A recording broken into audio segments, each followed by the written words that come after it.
서울에서 가장 걷고 싶은 길이라고 하면 어떤 곳이 떠오르세요? 도심 한복판이지만 다른 시대를 만날 수 있는 이곳, 정동을 빼놓을 수가 없는데요.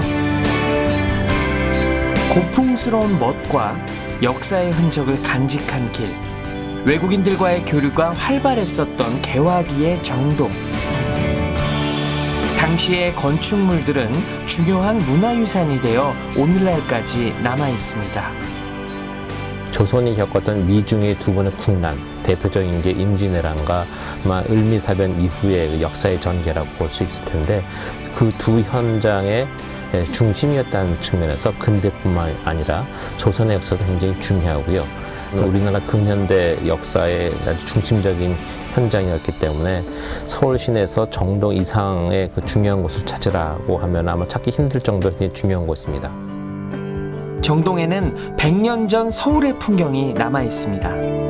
100년 전 정동은 근대사의 굴곡이 가장 집약된 공간이라고 볼 수 있는데요. 그 시간 속으로 함께 떠나보시죠.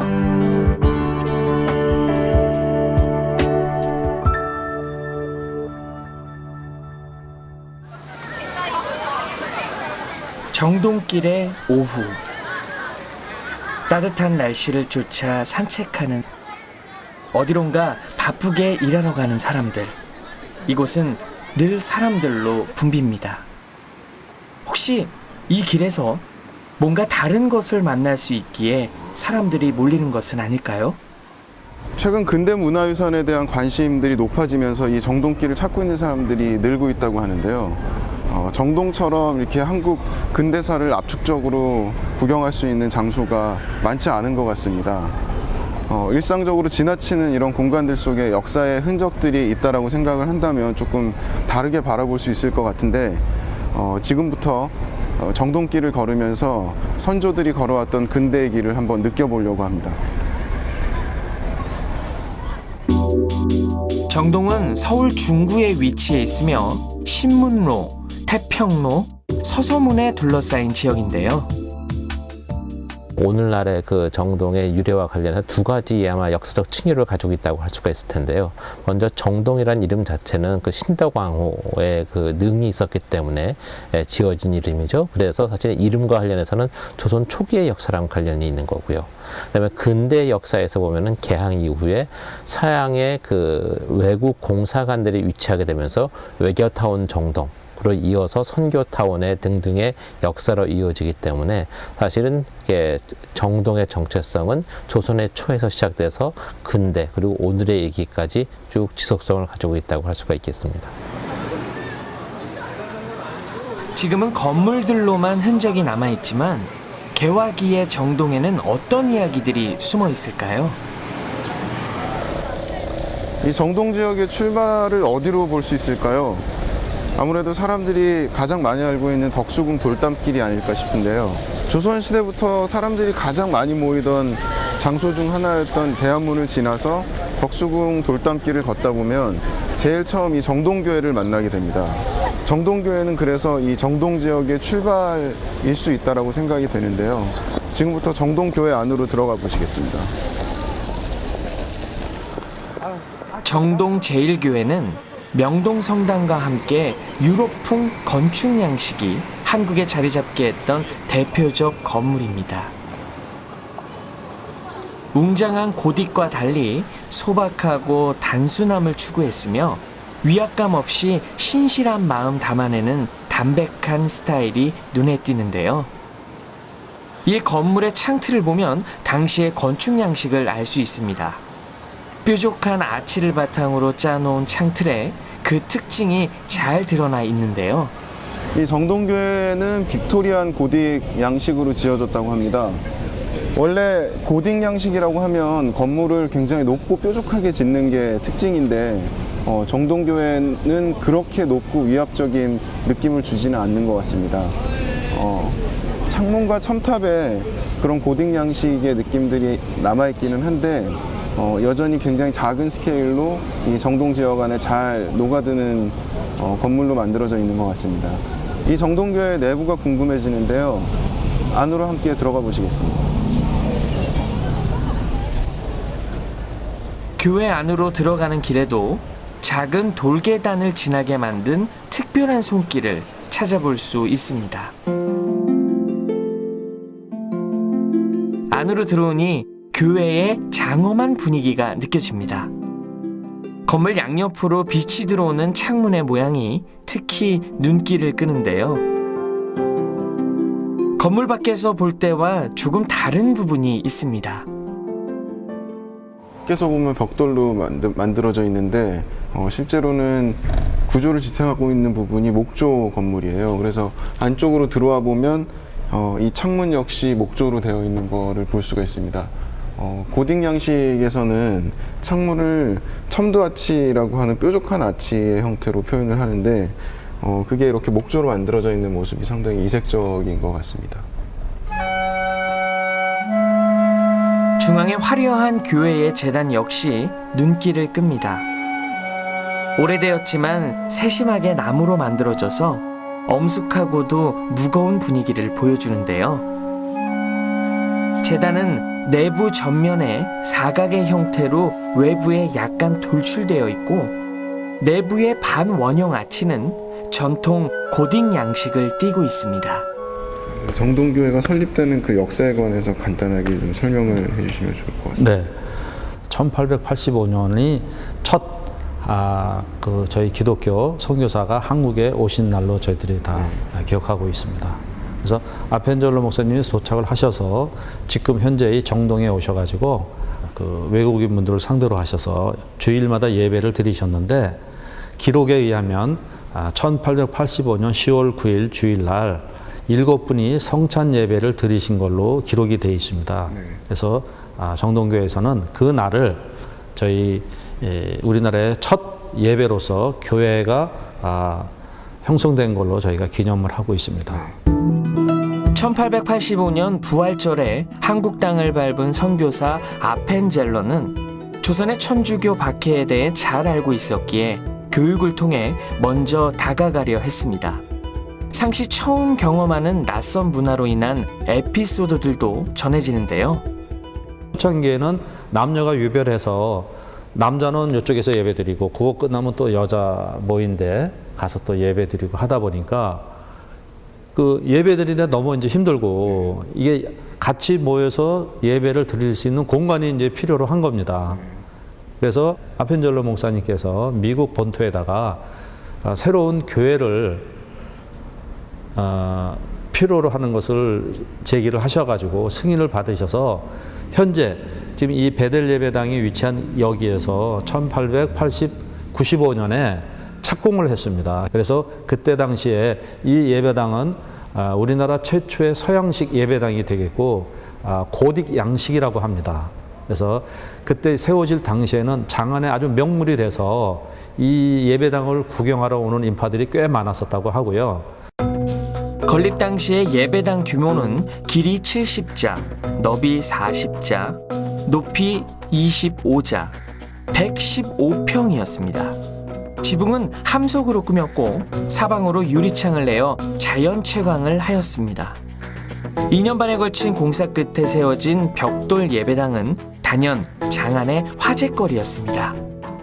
100년을 넘게 이 정동 자리를 지켜온 이 정동 제일교회가 지금은 이 정동길 안에서 어떤 의미와 역할이 있는지를 좀 설명해 주십시오. 정동교회는 단지 교회로서의 역할뿐만 아니라 정동교회가 있음으로 해서 우리나라의 근대화 시작인 역사와 의료 사업이 여기에서 시작된 모태라고 생각이 됩니다.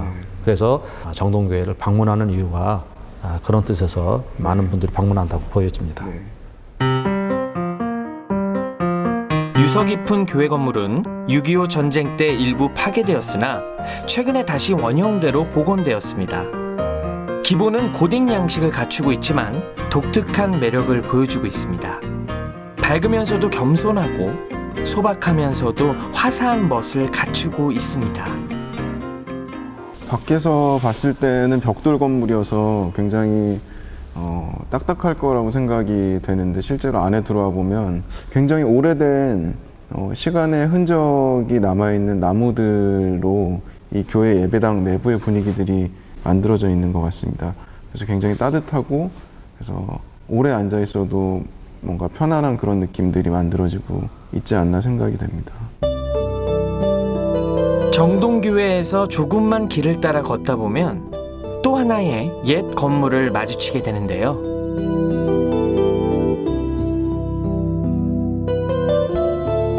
붉은 벽돌의 서양식 석조 양식의 입구가 인상적인 견고하고 든든한 모습의 이 건물이 바로 배제학당 역사박물관입니다.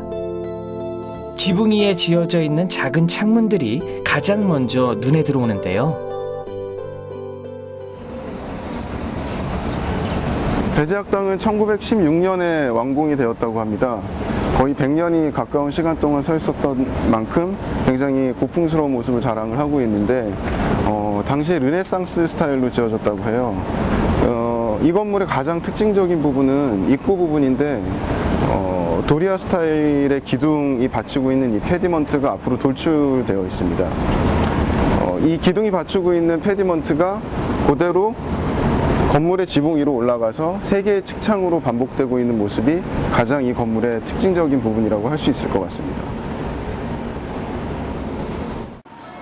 서양식 건물에서 흔히 볼 수 있는 기둥이 있는 입구, 멀리까지 울려서 학생들을 불러올 듯한 종소리. 근대의 학교는 어떤 모습이었을까요? 배제학당이 본관은 이제 아펜젤러가 직접 감독을 하면서 1887년에 지어졌습니다. 그 입구로 보면 포치라고 하는 입구 부분이 이제 박공으로 이렇게 표현이 돼서 그다음에 쌍아치로 쌍기둥으로 연결이 돼서 이제 진입을 유도하고 있는데 서양 건축만이 아니라 동양의 건축적인 양식이 같이 접목이 되면서 새로운 우리 나름의 스타일이 만들어진 아주 독특한 건축이라고 볼 수 있는 것이죠. 그래서 당시에 근대의 거리에 대한 정치를 그대로 이렇게 느낄 수가 있는 것이죠. 그래서 당시에 학생들이 걷던 그 길을 따라서 안으로 들어가 볼까요?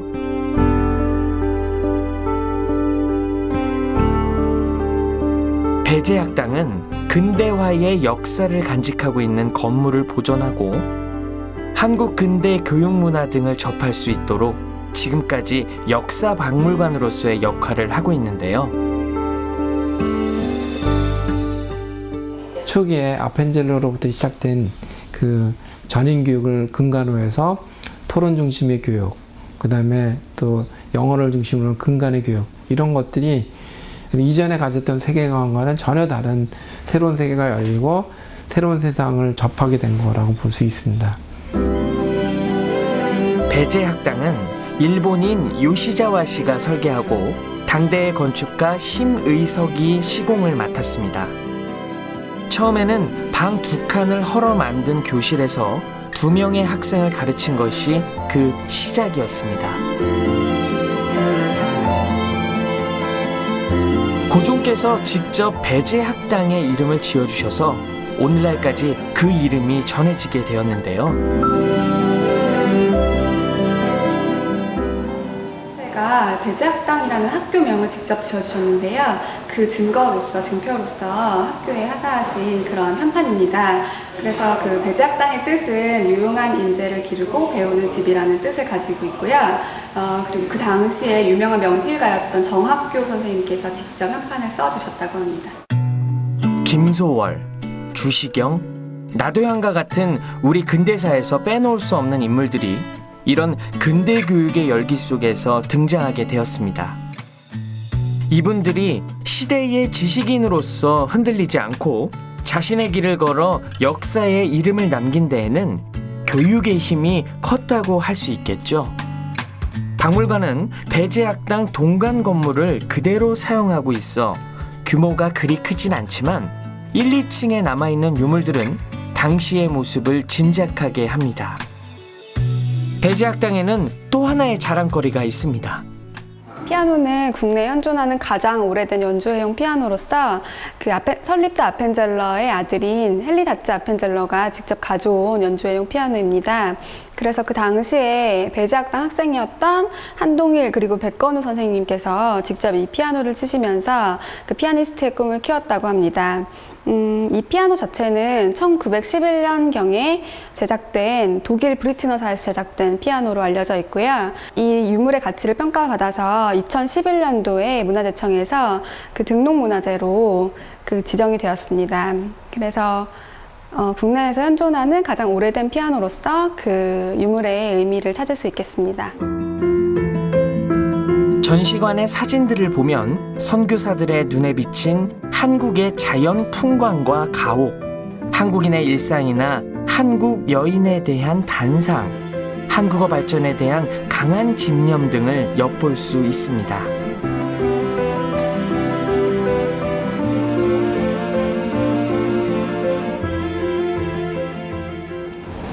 서울처럼 빨리 변하는 도시 안에서 이렇게 오래된 건물들을 만나기는 쉽지 않은데요. 100년이 넘는 시간 동안 이 자리를 그대로 지켜오면서 근대 교육의 역사를 스스로 증명을 하고 있습니다. 특히 건축물 내부를 걸으면서 그 근대 교육의 역사를 눈으로 확인할 수 있는 것이 가장 큰 장점이 아닐까 생각이 됩니다. 현대적인 거리와 옛 건물의 정취가 어우러진 곳. 정동길을 산책하다 보면 그 자연스러운 조화를 엿볼 수 있습니다. 걸어가는 모습이 저절로 풍경이 되는 그곳. 정동길을 걷다 보면 굉장히 오래된 건물들을 많이 만날 수가 있는데요. 비교적 최근에 지어진 건물로 정동극장도 볼 수가 있습니다. 정동극장이 최근에 지어졌지만 오래된 건물들하고 잘 어울리는 이유는 비슷한 벽돌 재료로 건물을 지었기 때문인 것 같아요. 그리고 전체적인 배치로 본다면 길 전면부에 담장을 두르고 담장에다 이런 식으로 구멍을 내어서 이 안쪽에 무엇이 있는지 이렇게 사람들로 하여금 호기심을 자극하게 하는 그런 건축의 형식을 가지고 있는 것 같습니다.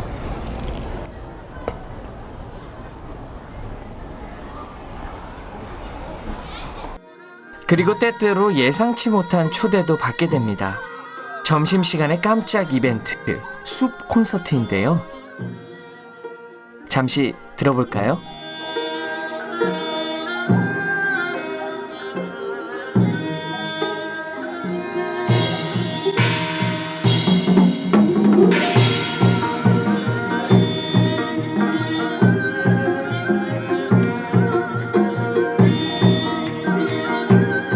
콘서트 같은 경우는 이제 음악을 통해서 이 정동극장이 이 사회 혹은 이 이제 주변에 있는 직장이라든가 가족들에게 그런 산소들을 공급해주면서 어떤 마음의 어떤 힐링이라든가 어떤 뭐 좋은 기억 그리고 어떤 평화로움 이런 걸 좀 느끼게끔 해보게 하기 위해서 좀 기획을 해보았습니다.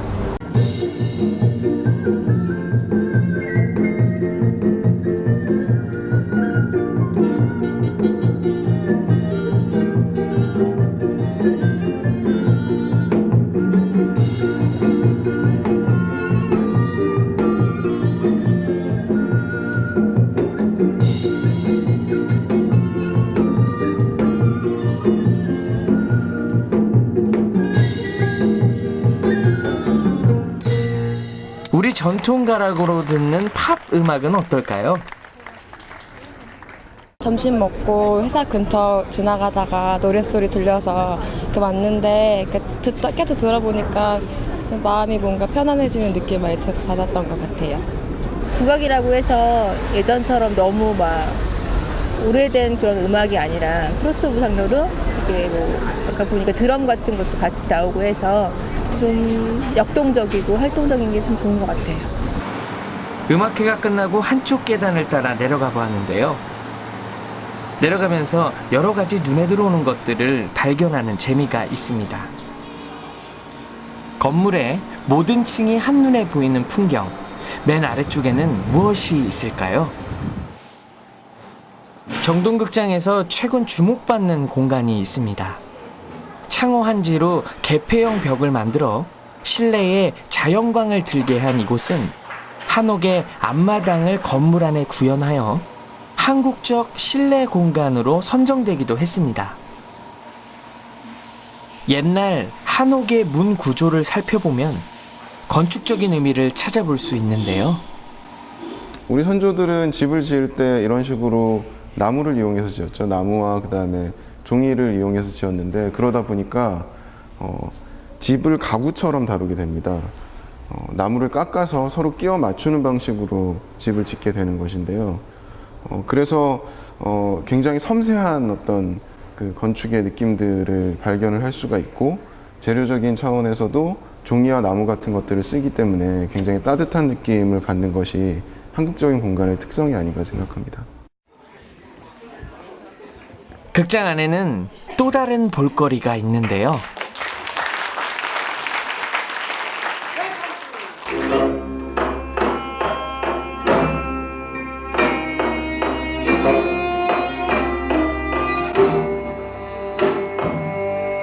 우리의 고전 대표 러브스토리인 춘향전의 아름다운 한국 춤, 국악 풍물이 어울려 한 무대에서 펼쳐지는 한국 전통 뮤지컬이라고 합니다.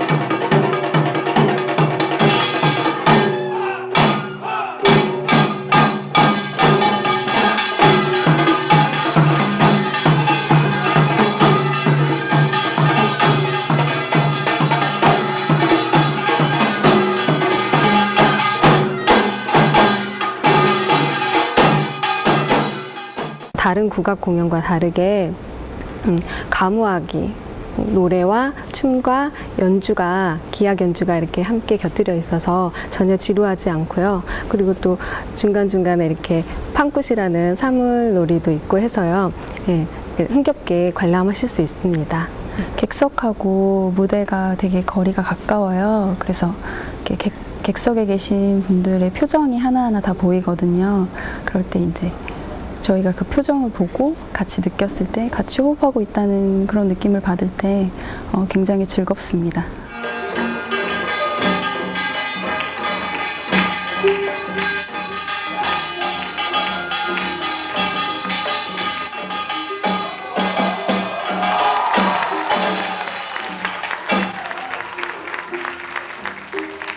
정동극장의 공연은 한국 전통예술의 찬란한 미와 구성진 멋과 흥을 현대적으로 보여줌으로써 더 많은 사람들과 소통하기 위한 시도를 하고 있습니다.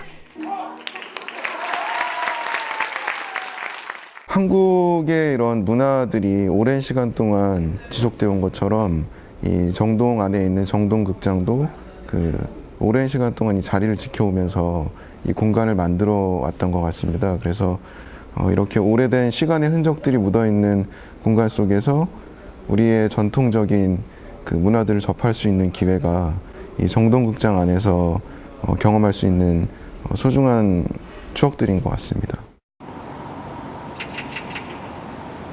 정동길을 따라 올라가다 보면 만나게 되는 눈에 띄는 하얀 건물. 구 러시아 공사관입니다. 언덕 위에 자리하고 있어서 정동의 풍경을 내려다보고 있는 듯한 모습인데요. 하얗고 깔끔하면서도 단순한 조형미가 돋보이는 구 러시아 공사관의 매력은 무엇일까요? 정동공원을 따라 올라오다 보면 이 하얗게 생긴 러시아 공사관 건물을 만나게 되는데, 이 건물은 특별하게도 이렇게 언덕 위에 자리 잡고 있습니다. 그래서 건물의 모습을 살펴보시면 굉장히 간단한 기하학의 원리들을 이용을 해서 1층을 3개의 아치문으로 구성을 하고 2층에는 창문 하나를 뚫어뒀습니다. 그리고 3층에도 역시 아치 창문으로 간략하게 마무리를 했습니다. 그래서 이렇게 간략화된 그 고전적인 어휘들을 이용을 했기 때문에 건물이 이제 다른 건물들보다 훨씬 더 모던한 느낌을 주는 것 같아요. 그래서 이렇게 언덕 위에 있음에도 위압감을 주지 않는 특별한 매력이 있는 것 같습니다. 구 러시아 공사관은 르네상스식 3층의 벽돌 구조로 지은 건물로 1945년까지 공사관으로 쓰였습니다. 당시 여러 외국의 공사관들이 정동에 지어졌지만 지금까지 남아있는 것은 유일하게 이 건물뿐입니다. 당시의 조선 정부와 미국 정부, 그다음에 그 이후에 들어오는 프랑스나 영국, 러시아 정부가 가장 선호할 수 있는 지리적 조건을 정동이 가지고 있었던 거죠. 그 중에서도 탑을 한 3층 높이로 지었다라는 것은 그만큼 그 입지적 장점을 살려서 주변을 전체 자신들의 어떤 그 시각적인 지배의 영향권 내에 두고자 했던, 또는 한국에 대한 그만큼 정치적 영향력을 행사하고 싶었던 러시아의 그런 의지가 담겨 있었던 것은 아닐까라고 생각할 수가 있습니다. 옛 러시아 공사관은 아관 파천의 슬픈 역사가 깃든 곳입니다. 을미사변 이후 고종이 신변의 위협을 느끼고 세자 순종과 함께 이곳으로 피신을 했습니다. 이제는 망루만 남아 지나간 역사를 돌아보게 합니다. 가장 규모가 크고 근사했던 러시아 공사관이 오늘날은 탑 하나만 덜렁 남게 된 것은 사실은 6.25 전쟁 때문에 그렇습니다. 6.25 전쟁 때 폭격으로 건물의 대부분이 파괴가 됐고, 상당히 오랫동안 건물이 폐허가 일부가 남아 있었습니다만 그대로 방치되면서 그 지역이 슬럼이 형성돼 있다가 80년대 이후에 그 부분이 정비되면서 오늘날 같은 공원으로 꾸며지고 탑만 하나 덩그러니 남게 되는 결과가 되었지요. 예전에 화려했던 모습은 역사의 뒤로 사라지고 공원으로 둘러싸인 곳에 남아있는 하얀 탑. 그 안은 어떤 모습일지 궁금해지는데요.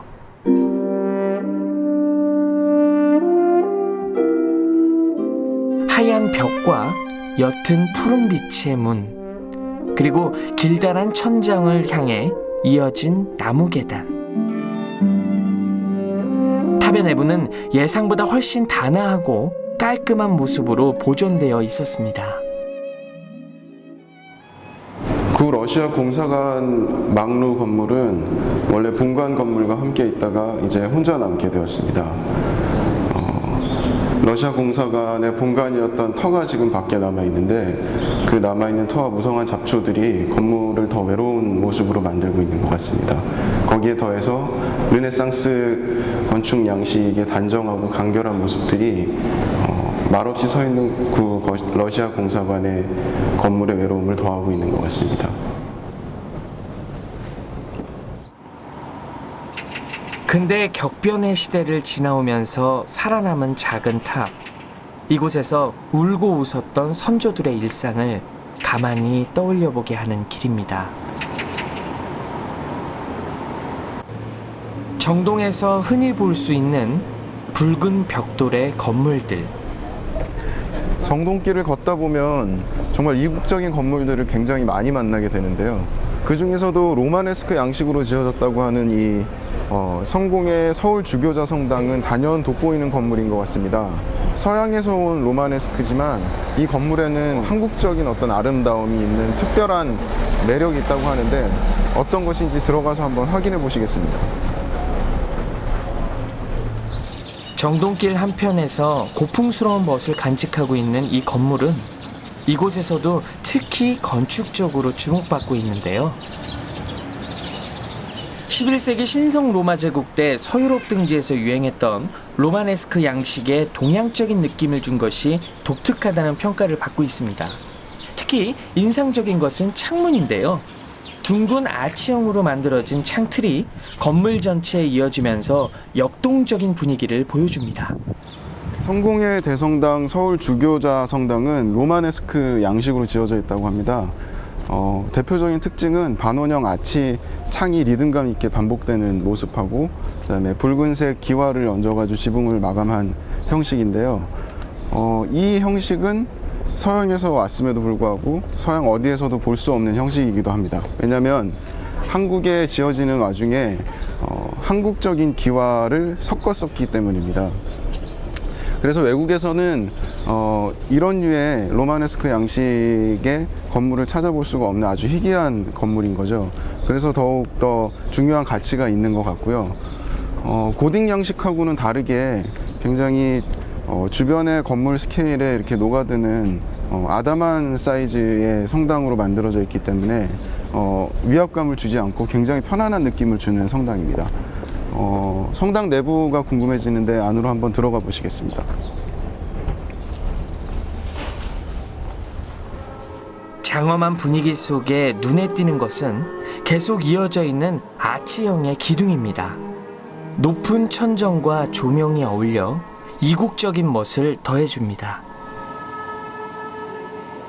안쪽에서 본 창문은 알록달록 스테인글라스로 장식되어 있어서 빛이 들면 화려하게 반짝입니다.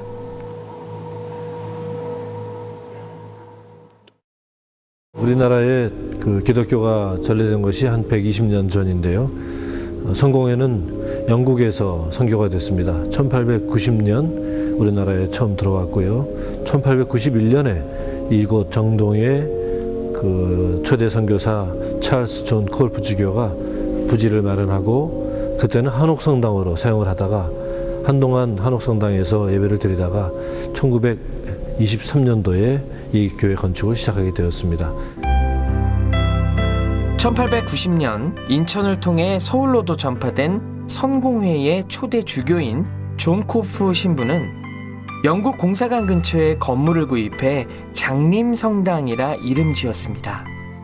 작은 성당 건물을 지금의 모습으로 지은 이는 3대 주교였던 마크 트롤로프 신부인데요. 우리 교회 설계를 담당했던 3대 주교님 마크 트롤로프 주교님께서 설계 의뢰를 하던 가운데 영국 버밍엄 지역에 건축을 담당했던 아더 딕슨과 연결이 되어서 그분에게 이 설계를 의뢰하게 되었죠. 처음에 그 트롤로프 주교님은 고딕 형식을 제안을 했는데요. 설계자 아더 딕슨은 주변의 풍광, 특히 덕수궁 주변, 또 당시에 120년 전에 이 주변 마을의 풍경을 생각할 때 기와를 얹은 로마네스크 형식이 더 어울릴 것이다 하는 제안을 했고 최종적으로 그렇게 설계가 진행이 됐습니다. 성당 안을 돌아보다 보면 자연스럽게 시선이 가는 곳이 있습니다. 재단에 그려져 있는 황금색의 모자이크 성화는 종교적인 위엄을 보여줍니다. 자세히 보면 그 정교하고 섬세한 솜씨에 감탄하게 되는데요. 성공회 대성당에 들어오면 이렇게 보이는 가장 중요한 공간인 것 같은데 이 재단 부분에 대해서 좀 설명해 주십시오. 네, 아마 잘 아시리라고 보는데요.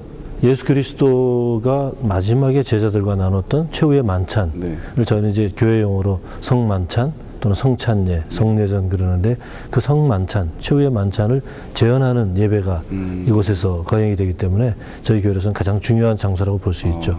근데 현대 신학에서는 어느 곳에나 하나님은 다 계신 것이고 다만 모여서 그 관심의 시선이 모이는 곳이라고 그렇게 생각하시면 되겠습니다. 높은 천정의 끝을 보면 우리 한옥에 석가래처럼 섬세하게 만들어져 있습니다. 대재단 위에 만들어진 모자이크 성화는 아시아에서 규모가 가장 큰 것이라고 합니다. 로마네스크라고 하는 서양 양식으로 건물이 지어졌다고 하지만 오히려 서양에서는 볼 수 없는 독특한 한국적인 요소들이 이 교회 안에 있는 것 같은데 네, 그런 그렇습니다. 부분들 좀 설명해 주실 수 있을까요? 건축의 기본 틀은 로마네스크라는 이제 서양 건축 기법인데 부분적으로 한국적인 아름다움을 건축 안에 포함시킨 것이 이 성당의 아름다운 특징이고요. 아마 당시 그 선교사들이 지녔던 한국 문화에 대한 태도랄까요? 그런 것들을 읽을 수 있는 한 부분이라고 보는데 예를 들어서 뒤편에 보시는 이제 스테인드 글라스는 신축, 증축하면서 제작한 것인데 프랑스에서 세규리 공예를 전공하셨던 심현지 작가에게 부탁을 해서 한국의 오방색을 재현한 색깔로 스테인드 글라스를 만들었습니다. 그 전통적인 유럽의 성당들을 보면 이제 성서의 이야기라든가 아주 화려한 스테인드 글라스를 많이 쓰는데 저희는 어딘가 한국적인 요소를 이 성당 안에 남기고 싶었고 사실 그런 시도는 최초에 지어졌던 교회의 창틀이라든가 그런 몇 군데에서도 그런 노력들을 발견할 수가 있습니다. 정말 외국에 가서는 저런 그 그렇죠. 교회의 창들을 볼 수가 없는 거죠. 네. 그리고 다른 특징도 있다면은 여기 이제 이 교회 본당의 이 지붕 부분인 것 같은데요. 네. 지붕도 주변의 경관을 감안해서 기와를 일단 기본적으로 도입을 하면서 또 색깔도 붉은 기와, 그리고 선장을 보시면 알겠지만은 그 서양의 교회들이 가지고 있는 아치, 돌로 쌓은 아치가 아니고 목조 트러스라는 공법을 이용해서 한국의 지붕을 연상시키는 그런 느낌을 지녔다는 것도 하나의 특징입니다. 굉장히 웅장한 느낌이 들지만 동시에 굉장히 아늑한 느낌도 드는. 그렇습니다. 편안한 느낌을 주는 공간이라고 저도 생각을 합니다. 80여 년 전 낯선 서양의 건축가의 손끝에서 지어진 이 건물은 놀랍게도 한국적인 멋이 곳곳마다 배어 있습니다.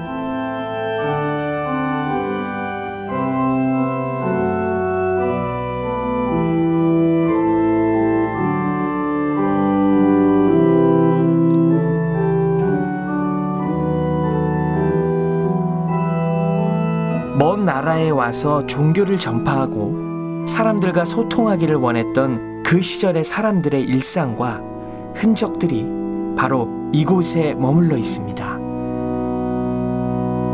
사람이 노래를 할 때 자기 몸으로 울려서 소리를 내는 것처럼 그 오르간의 울림이 이 성당 안에 퍼지는 그런 것들이 굉장히 좋았던 것 같습니다. 아마 이런 그 성당의 건축뿐만 아니라 오르간의 음악, 그리고 성당 안에서 예배를 드리는 사람들, 그러니까 이런 모든 것들이 이 성당의 성스러움을 만드는 요소들이 아닌가 생각을 하게 되었습니다.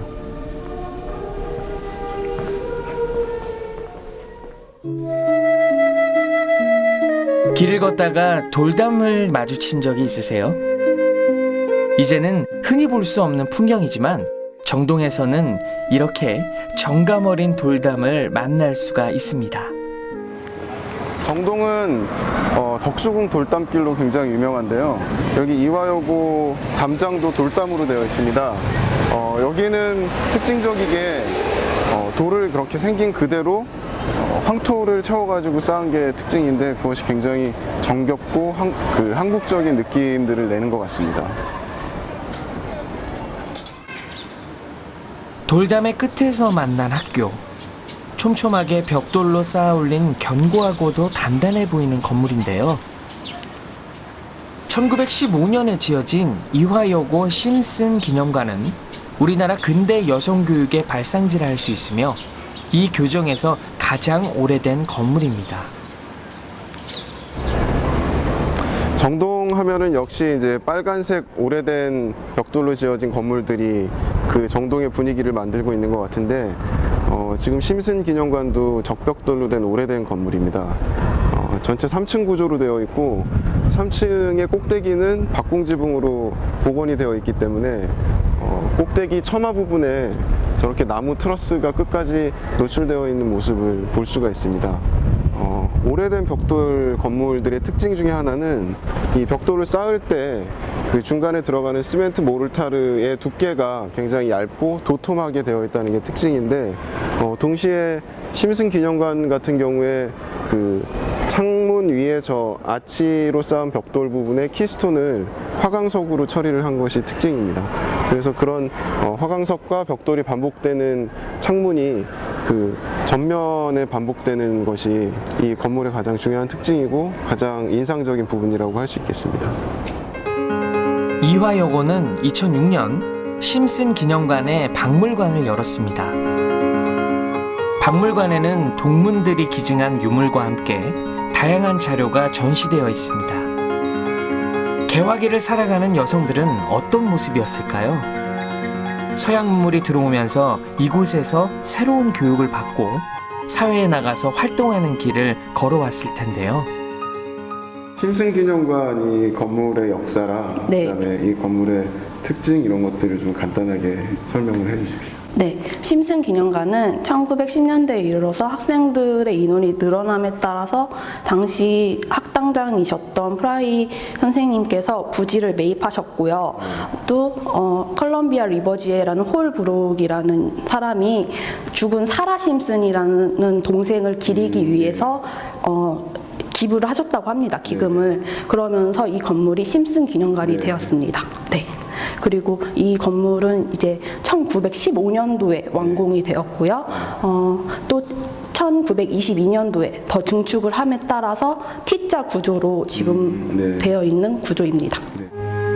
이 건물은 미국 콜롬비아 리버 지회의 홀브룩이 기부한 기금으로 건립됐고 기부자의 이름을 따서 심슨 기념관이라고 부르게 되었습니다. 그 후 여러 차례 중축을 거쳐서 고등보통학교로 쓰이다가 해방 후 이화여중에 속하게 되었고 한국전쟁 때 건물 동편이 일부 불에 타게 되었습니다. 지금의 건물은 1961년 중축한 것입니다. 한국 교육에 있어서 이화학당이 가질 의미가 특별할 것 같은데 그 의미를 좀 설명을 해주세요. 네. 조선시대 교육 제도와 교육 내용은 이제 남성을 위한 것이었지 여성을 위한 것이 아니었잖아요. 그래서 여성은 이제 개인적인 독자라기보다는 남성의 그늘로 이해가 되었습니다.